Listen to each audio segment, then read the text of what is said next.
এই সবার যেরকম লাগে তোর বোনটা এরকম লাগে, এত তার কি আছে? 5 বছর পরে ঠিক এই দিনে এইখানে তোমার নীলায় তোমার কাছেই ফিরে আসবে। আশা হবে না মানে? তুমি সব কি বলতেছো? কেন তুই ছুটি লেছিস কেন? তুই বাড়িতে আইবি কেন? আচ্ছা তোমার না আমি কইছি তুমি কখনো আমার বন্ধুর মোবাইলে ফোন করবা না, আমি যখন ফ্রি হমু তখন তোমার আমি ফোন দিমু। আমি আজকে অনেক খুশি। আমি 6টা বছর হইলো তোমাকে দেখি না, কিন্তু জানো মা আজকে আমার অনেক খুশি লাগতেছে যে আমি তোমাকে মাথা গোজার মতো একটা বাড়ি কইরা দিতে পারছি। তোমাকে মাথা গোজার মতো একটা ঠাই হইছে মা। তোমরা খুশি তো মা? হ্যাঁ বাজান, আমরা অনেক খুশি। শোন বাবা, বাড়ির কাজ তো শুরু করছি, মালপত্র আনা হয়েছে, কিন্তু আরও টাকা লাগবো। তুই তাড়াতাড়ি করে বেশি করে টাকা পাঠাইয়া দে। শোনো মা, তোমাদের জন্য আরেকটা খুশির খবর আছে, যেটা শুনলে তোমরা খুশিতে পাগল হইয়া যাইবা। সত্য কইতাছস বাজান? তুই কি আরো বেশি টাকার কাম পাইছ? না না মা, টাকা পাঠাইছিস না, তবে খুশির খবরটা হইলো আমি বসের কাছ থেকে আগামী মাসের জন্য ছুটি লয়ে লইছি। কেন তুই ছুটি লেছিস কেন? তুই বাড়িতে আইবি কেন? আরে মা, তোমরা না আমার ছোট বোনের বিয়া ঠিক করছো, আমি নাইলে আমার ছোট বোনের বিয়া হইব কেমনে? তাছাড়া আমি আমার ছোট বোনের কথা দিছি, ওর বিয়ের সময় আমি ওর পাশে থাকুম, আমি ওর বিয়ের যাবতীয় কাজকাম করুম। মা ধরেন আপনার পোলা কি কয় শুনেন। মালিক যখনই শুনছে আমার ছোট বোনের বিয়া, তখনই মালিক আমার ছুটি দিয়ে দিছে। আমি আমার মালিকের কাজ খুব ভালো মতো কইরা দেই। তাছাড়া আমি কত বছর হইল তোমাকে দেখি না, তোমাকে দেখানোর জন্য আমার মনটা ছটফট করতেছে। মা এ বাজাজ, তুই এদিকে কি কইতাছস? না না না, তোর আসার দরকার নাই। হ্যাঁ, তুই বিদেশে থাক। তুই যদি দেশে আয় বলস অনেক সমস্যা হইব। শোন, তোর ছোট বোনের বিয়া, তারপরে নতুন বাড়ি করতেছি, অনেক টাকা পয়সা লাগবো। তারপরে তুই যে বাংলাদেশে আবি, এই টিকিট কাটবি, এই টাকা খরচ হইব না। না না বাজান, তোর দেশে কোনো দরকার নাই, তুই বিদেশেই থাক। আমরা তো আছি, আমরা দেখেছি না তোর ছোট বোনের বিয়া দিবনি। আর বাড়িটা যে করতেছি না, অনেক সুন্দর করে করতেছি, বুঝছস? তুই বাবা বাবা তুই আসার দরকার নাই, তুই টাকা পাঠাইস, আমরা বাড়িটা অনেক সুন্দর করে রাখাবো নি। তুই যখন দেখবি সুন্দর একটা বাড়ি, তোর মনটা না বইরা যাইব, বুঝছস? না না না না না বাবা, তুই বিদেশে থাক, বুঝছস? তোর দেশে আসা কোনো দরকার নাই। আরে তোর মা আছে, আমি আছি। হ্যাঁ, তোর বোনের বিয়ে কোনো অসুবিধা না। আচ্ছা ঠিক আছে বাবা, তাইলে আমি রাখি, আমার অনেক কাজ পড়ে আছে, কাজে ডাকতেছে। আমি তাহলে রাখি আব্বা। ঠিক আছে বাবা, এখন রাখ। আমি যেটা কইতাছি ওটা মাথায় রাখিস।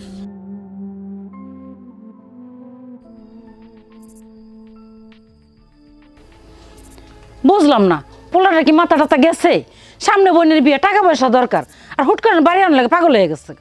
খালি বোনের বিয়ে নাকি, বাড়িটা যে অর্ধেক কমপ্লিট হয়ে রয়েছে, ওইটা কমপ্লিট করতে হইব না? এটাই তো কথা। কার পামলা আসলে আল্লাহ জানে।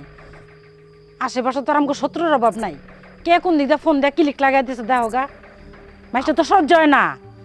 আমরা ভালো খামু, ভালো পড়মু, ভালো দালানে থাকমু, মাইসটা তো সহ্য হয় না।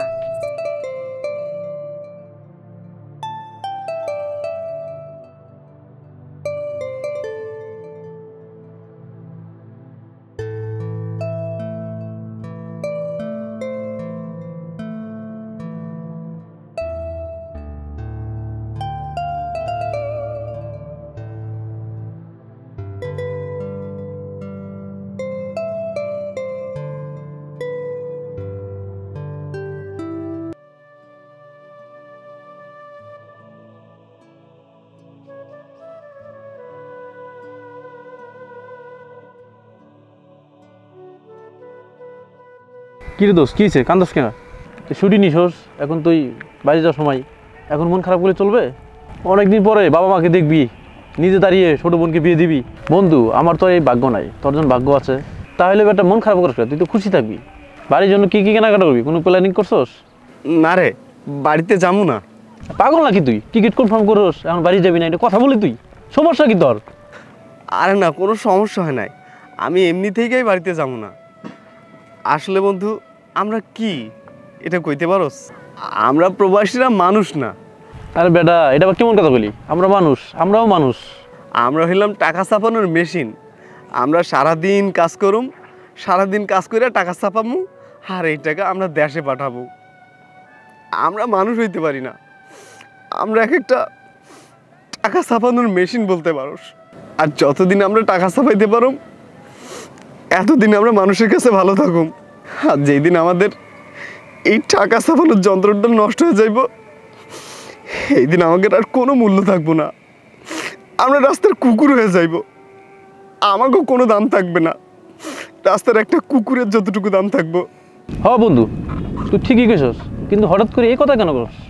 না রে বন্ধু, তেমন কিছুই হয় নাই। কেন জানি আমার মনে হইলো, তাই তোর লগে কথাগুলো শেয়ার করলাম। আচ্ছা শোন, আমাকে আবার অনেক কাম পড়ে আছে, চল কাম করি। এখানে আবার কাম না করলে মালিকের কথা শুনাইবো, মালিকের গালি শুনতে হইব। আমরা তো মানুষ না, বুঝোস নাই? চল কামে যাই।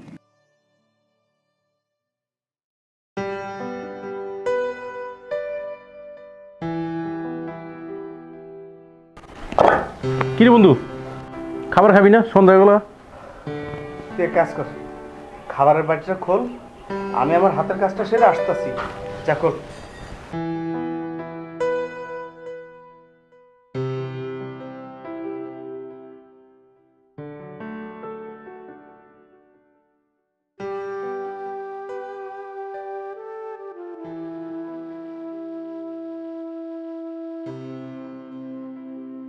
কি রে বন্ধু, খাবার তো নষ্ট আছে, কেমনে খাবি?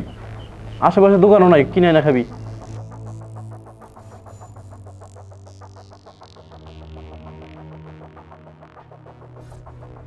আরে কই খাবার নষ্ট হয়েছে? খাবার তো ঠিকই আছে, অন্য দিনের তুলনায় আজকের খাবারটা অনেক ভালো আছে। আর শোন, আমরা প্রবাসী, এইখানে আমাদের মা বাবাও তো আমাদের সাথে নাই যে খাবারটা একটু গন্ধ হইলেই ফালায়া দিব, মা আবার নতুন করে খাবার রান্না করে দিবে। হ্যাঁ, আমরা প্রবাসী, এই খাবারটাই আমাদের খেতে হবে। এই খাবার খাইতে আমার কোনো অসুবিধা হইব না। আগের খাবারের তুলনায় এই খাবারটা অনেক ভালো আছে, এটা আমি নির্দ্বিধায় খাইতে পারবো। তুই তোর খাবারটা খা।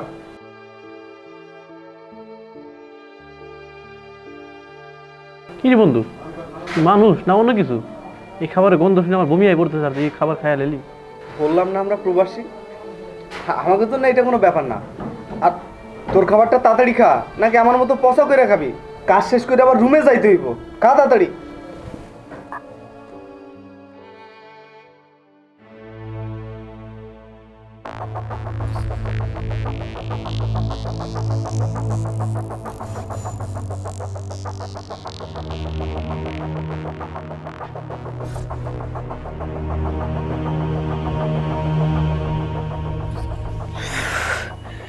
কি ব্যাপার, এতগুলো মেসেজ দিলাম, একটা মেসেজ রিপ্লাই দিতেছে না।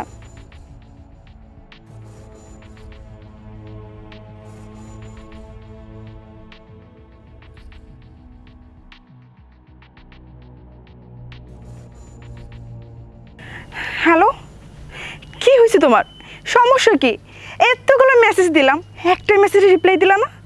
ভাল লাগতেছে না, কাজ থেকে আসার পর শরীরটা খুব খারাপ লাগতেছে, এই জন্য ফোন ধরতেছি না।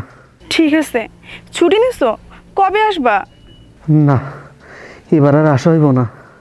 আসা হবে না মানে? তুমি সব কি বলতেছো? তুমি না বললা তোমার বোনের বিয়েতে দেশে আসবা ছুটি নিয়ে? তখন আমার বাবা মা কি বিয়ের প্রস্তাব দেবা তোমার আর আমার? আমার অফিসের অনেক কাজের চাপ, আর এত কাজের চাপ রেখে তো আসা যায় না। আর মালিকে যদি ছুটি না দেয়, আমি জোর করে কেমনে আসুম কও? নিলয়, আমার এখন মনে হচ্ছে তুমি আমাদের সম্পর্কটা নিয়ে সিরিয়াস না। আমার বাড়িতে আমার একের পর এক বিয়ের প্রস্তাব আসতেছে, বাবা মা আমাকে অনেক বিয়ের জন্য চাপ দিচ্ছে। তুমি একটু বোঝার চেষ্টা করো। তুমি বলে গেছো 5 বছর পর তুমি চলে আসবা দেশে, আইসা তুমি বিয়ের প্রস্তাব দিবা। এখন 6 বছর হয়ে গেছে, তুমি কি ভুলে গেছো তোমার সেই কথা? আমার পরিবারে একের পর এক অত্যাচার, আমার সহ্য হইতেছে না। কি হলো নিলয়, তুমি চুপ হয়ে আছো কেন? কিছু একটা বলো। শোনো, যদি সহ্য করতে না পারো, আমার ভালো লাগতেছে না, শরীরটা খুব খারাপ, আমি রাখি।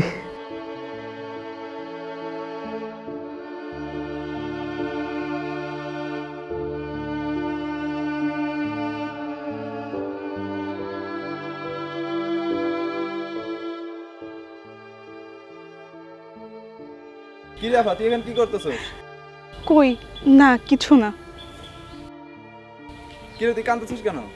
কই কান্না করি না, ওই চোখে একটু ময়লা গেছিল তো, এর জন্য একটু পানি বের হয়েছে। তুই কি আমার ব্যাকল পাইছস? আমি দেখতেছি তো তুই কাঁদতেছস। কি হয়েছে সত্যি করে ক। কিছু হয় নাই, বলি না একবার। আচ্ছা চল বাড়িতে চল। তুই যা, আমি আসতেছি। বাবা দেখলে কিন্তু বকা দিব। বললাম না তুই যা, আমি আসতেছি। ঠিক আছে তাড়াতাড়ি আসিস, আমি গেলাম।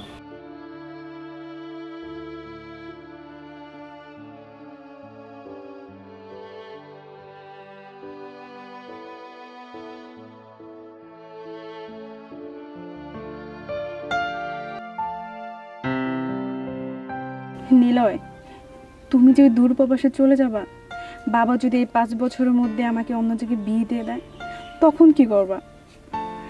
আমার না অনেক ভয় লাগতেছে। আরে পাগলি, ভয় কিসের? আর আমি তো 5টা বছরের জন্য যাচ্ছি। তুমি পারবে না 5টা বছর আমার জন্য অপেক্ষা করতে? দেখো, আমি তোমার বাবার যোগ্য পাত্র হয়ে তোমার বাবার কাছে তোমার জন্য বিয়ের প্রস্তাব নিয়ে যাব। তোমার বাবা তখন আর না করতে পারবে না। তখন আমাদের মাঝে আর কোনো বাধা থাকবে না। হ্যাঁ, তুমি যদি 5টা বছর তোমার স্বপ্ন পূরণ করে আসতে পারো, তোমার ঝুমুর তোমাকে কথা দিচ্ছে, এই 5 বছরের মধ্যে যাই হয়ে যাক না কেন, তোমার ঝুমুর তোমারই থাকবে। তুমি সত্যি বলছো ঝুমুর? এই 5 বছর তুমি আমারই থাকবে? হ্যাঁ, আমি সত্যি বলতেছি। তাহলে আমিও তোমাকে কথা দিচ্ছি, এই সূর্য, এই বাতাস, এই আকাশ সবাইকে সাক্ষী রেখে আমিও তোমাকে কথা দিচ্ছি, 5 বছর পরে ঠিক এই দিনে এইখানে তোমার নীলায় তোমার কাছেই ফিরে আসবে।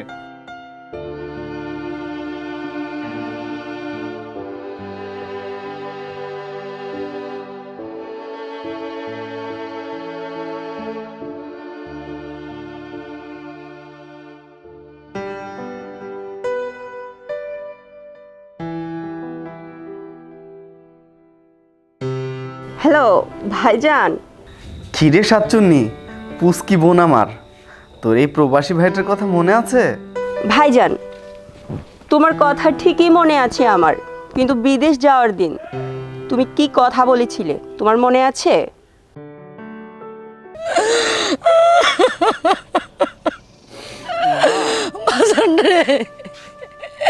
তোরা রাইখা কোনোদিন একটা রাত থাকি নাই, তোরা যে কেমনে থাকবো আমরা? মা তুমি কাঁদতেছো কেন? আমি তো বেশি দিনের জন্য যাচ্ছি না, 5টা বছরের জন্য যাচ্ছি। আমি আবার ফিরে আসবো মা। বাজা, ঠিক মতন খাওয়া দাওয়া করবি, শরীরে যত্ন নিবি, অর্গুমা থাকবি না। আচ্ছা ঠিক আছে আর মা। পৌঁছাই ফোন দিবি।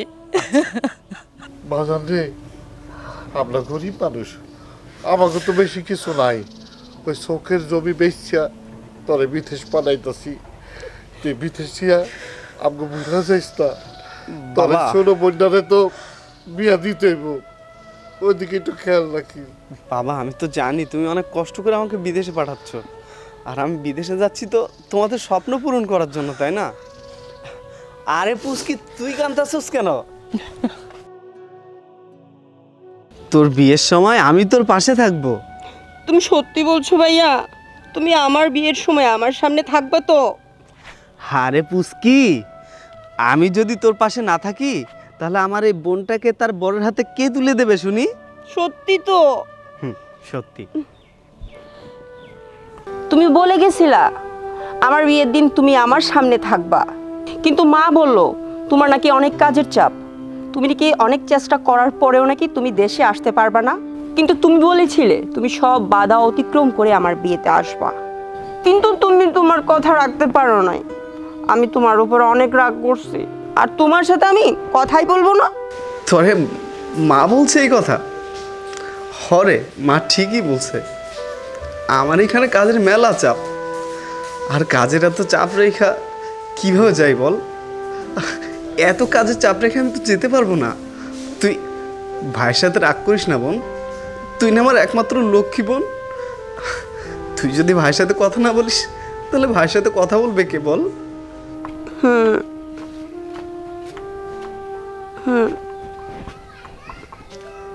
কিরে, কার সাথে কথা কইতাছিস? ভাইয়ের সাথে। দে আমারে দে, আমি একটু কথা কই। ভাইজান, মায়ের সাথে কথা বলো নাও।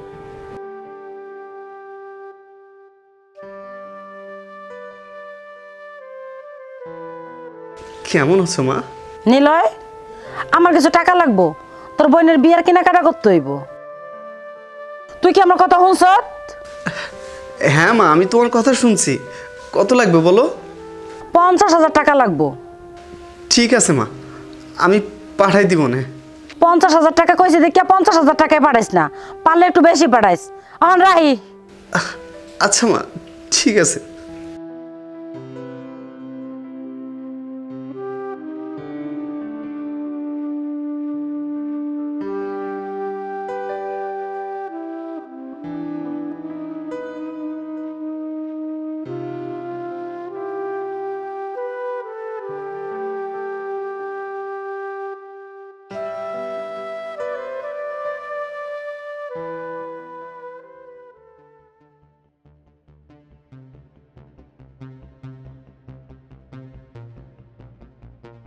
কি রে দোস্ত, তুই এত জরুরি আমার ডাকলি, কোনো সমস্যা নাকি বন্ধু? না রে, তুই আমার এই ফোন আর ঘড়িগুলো একটু বিক্রি করে দিস না। তুই তো এগুলো সম্পর্কে ভালোই জানোস, এই জন্য তোকে রাখছি। তোকে একটু বিরক্ত করছি, দেন আমার এগুলো বিক্রি করে। কী রে বন্ধু, এগুলো তুই তো কিছুদিন আগে শখ করে কিনিস, তোর শখের জিনিস, এগুলো তুই বিক্রি করে দিবি, এটা কথা বললি? আর দোষ, তুই যেগুলো বিক্রি করস অত্যন্ত দামে তো পাবি না। আরে এইটা পরে দেখা যাইব। তখন শখ করে গেছিলাম, ভাবছিলাম বাড়িতে যাব, কিন্তু এখন তো আর বাড়িতে যাবো না। আর তাছাড়া একটু আগে মায়ে ফোন দিছিল, আমার ছোটো বোনটার বিয়ে। মায়ে ফোন দিছিল ওর বিয়ের জন্য আর 50,000 টাকা লাগবে। আর আমার এগুলো বিক্রি করে দিলে আমি হয়তো 50,000 টাকা পেয়ে যাব। আমি এই জিনিসগুলো আবার কিনতে পারবো। কিন্তু এই টাকার জন্য যদি আমার বোনটার বিয়ে ভেঙে যায়, তাহলে আমি নিজেকে কখনো ক্ষমা করতে পারবো না রে। কী রে দোষ, তুই কিছুদিন আগে এগুলো 13 লক্ষ টাকা কিনলি, এখন তুই বিক্রি করে দিবি, আর এখন যে 50,000 বিক্রি করে দেস, তাহলে বাড়িতে কথা বলবি কীভাবে? আরে শোন, তুই এগুলো নিয়ে চিন্তা করিস না। এই যে আমার একটা বাটন ফোন আছে, যখন সবার কথা মনে পড়বো এই ফোন দিয়ে কথা বলে নিব। আর যখন সবাইকে খুব বেশি দেখতে ইচ্ছে করবে, তখন তোর মোবাইল দিয়ে 2-3 মিনিট কথা বলবো। খিরে, পারবি না 2-3 মিনিটের জন্য তোর ফোনটা দিতে? তুই সব কী বলিস বন্ধু? তুই বললে আমার সব কিছু দিয়ে দেবো, আর ফোন তো সামান্য জিনিস। না রে, তোর সব কিছু দিতে হইব না। তোর ফোনটা বন্ধুরে 2-3 মিনিটের জন্য দিলেই হবে, শুধুমাত্র একটু ভিডিও কলে কথা বলার সময়। এইটা নিয়েই একটু বিরক্ত করবো তোকে, পারবি না দিতে? আচ্ছা বাদ দে, নে ফোন আর ঘড়িটা একটু বিক্রি করে দে। আমার মা আবার ফোন দিছিল, টাকার জন্য বসে আছে। আমি টাকা দিলে আমার বোনের বিয়ে হবে। যা বন্ধু, জলদি জলদি যা। আচ্ছা বন্ধু, তুই যেন বলতেছ যে তোর জন্য আমি কী করতে পারি, ঠিক আছে আমি যাই।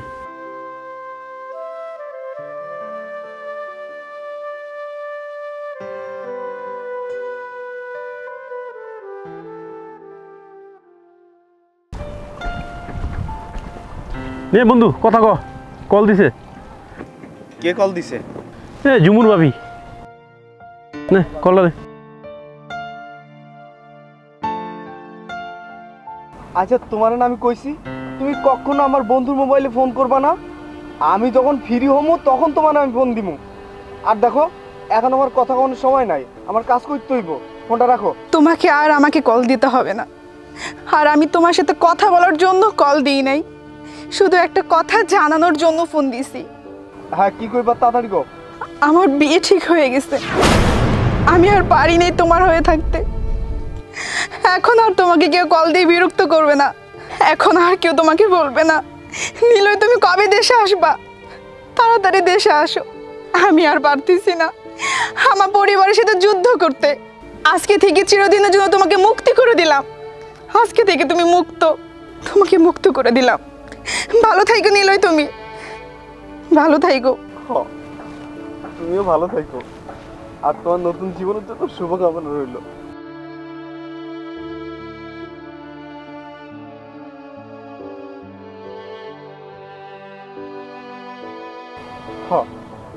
আমার লগে তো একটু কিছু হইব, আমি তো প্রবাসী।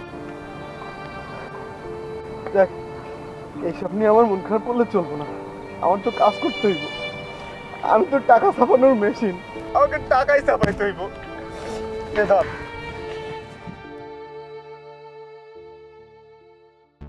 আসসালামু আলাইকুম বিআই সাহেব, কত দূর আইছেন?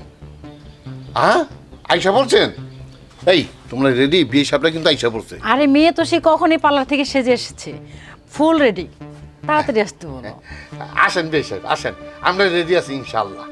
জি বেশ, আসলে কাজী ডিকে বিয়েটা পড়ায় দিবে। বাবা মোবাইলটা দাও তো। তুই মোবাইল দিয়ে কি করবি? ভাইয়ার কাছে কল করব আমি।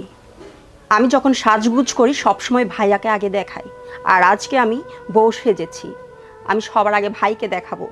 ভাই আমাকে সুন্দর না বলা পর্যন্ত আমি শান্তি পাবো না। আর আজকে তো আমার বিয়ে, চিরদিনের জন্য এই ঘর ছেড়ে আমি অন্যের ঘরে চলে যাব। তাই পর হয়ে যাওয়ার আগে ভাইয়ার কাছ থেকে আমি দোয়া নেব, আর বিয়ের সাজে আমাকে কেমন লাগছে আমি ভাইয়ার কাছ থেকে জিজ্ঞেস করব। তোর ভাইয়ের ফোন নাই, ওর ফোন নষ্ট হয়ে গেছে, আর তুই এখন কার মোবাইলে ফোন দিবি? ও এখানে কাজ করতেছে, ওর এ সময় বিরক্ত করবি কেন? যা তো, মেকআপ নষ্ট হয়ে যেতেছে। এই আসো দেখি আমরা দেখি কি অবস্থা। এই বাড়ি ভর্তি মেহমান, এখন তোর ভাইয়ের কাছে ফোন দেওয়ার সময় এলো, আর সময় পাচ্তা না। এখন আমরা অনেক কাজে ব্যস্ত, তুই এখন ফোন দিস না, যা আমরা পরে ফোন দিয়ে জানাই দেবো। যা এই চলো তো, আমরা একটু ওইদিকে দেখি কি হয়েছে। হ্যাঁ চলেন। চলো।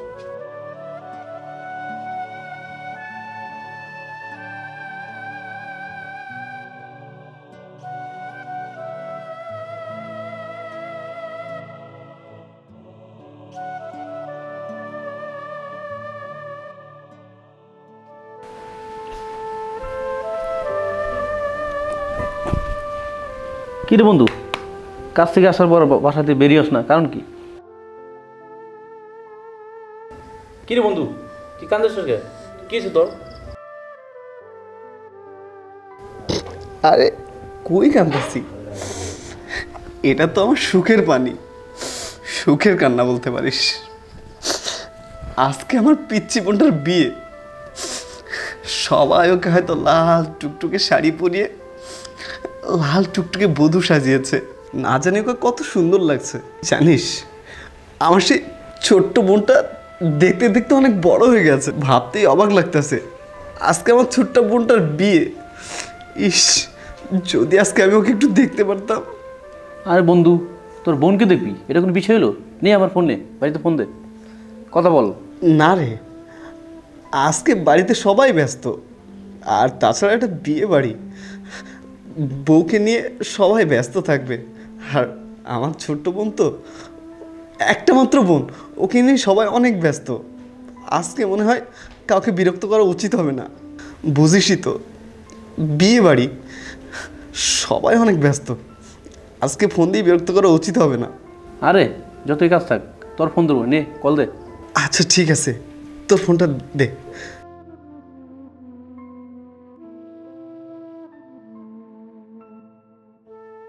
আরে কি হয়েছে? আপনি এরকম টেনশন লইতেছেন কেন?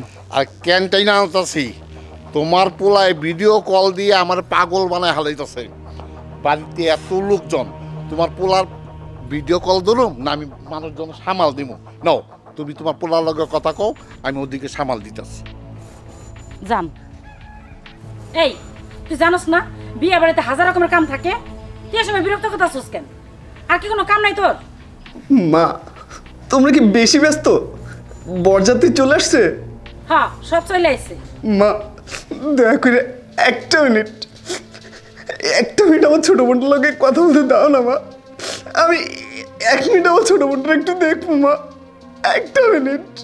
এই সবার যেরকম লাগে তোর বোনটা এরকম লাগে, এত তার কি আছে? এটা তুমি কি কইতেছো মা? ও আমার একমাত্র ছোট বোন, আর অন্য কারো বোনের সাথে কি আমার বোনের তুলনা হয়? তুলনা হয় না মা, প্লিজ মা। আচ্ছা দাঁড়া, তোর বোনের লোক তোর কথা কয়ে দিতেছি, আর বিরক্ত করবি না কিন্তু কয়ে দিলাম। এদিকে আয়। তোর ভাই ফোন দিচ্ছে, ভাই নেই তোর বোনের লোক কথা কম। ভাইয়া কল করেছে? ভাইয়া, ভাইয়া তুমি কল করেছো? তুমি জানো সে সকাল থেকে আমি মাকে বলছিলাম তোমার কাছে কল করতে, কিন্তু মা কোনো মতে মোবাইল দিচ্ছেই না, তোমার কাছে কল করছেই না। তুমি নাকি অনেক বিজি, কিন্তু আমার মন বলছিল আমার ভাইয়া আমাকে কল করবে। এখন বলো আমাকে কেমন লাগছে? আমার পিচ্চি বোনটা আজকে অনেক সুন্দর লাগতেছে দেখতে, একদম রাজকন্যার মতো। দেখতে দেখতে আমার বোনটা কত বড় হয়ে গেছে। ভাইয়া তুমি কান্না করছো কেন? তোমার চোখে পানি? আরে বোকা না, আমি কান্না করবো কেন? তোর ভাইয়া কি কান্না করতে পারে আজকে তোর বিয়ে? চোখে হয়তো কোনো পোকা টোকা পড়ছে। এই হয়েছে মা, তো দেখা হয়েছে না, বিয়ে বাড়ি অনেক কাজ, ঠিক আছে এখন রাখ, আর ডিস্টার্ব করবি না। মা হয়েছে, চল।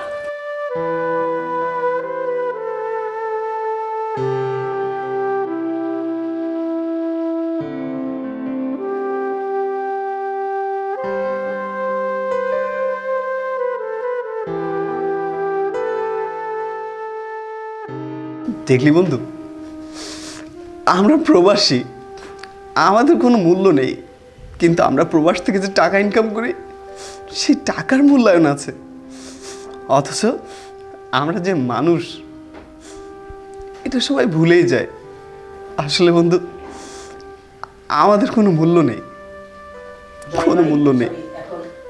এসব বিষয় নিয়ে মন খারাপ করিস না, আমরা তো প্রবাসী, আমাদের সাথে এরকম ঘটনা ঘটবেই।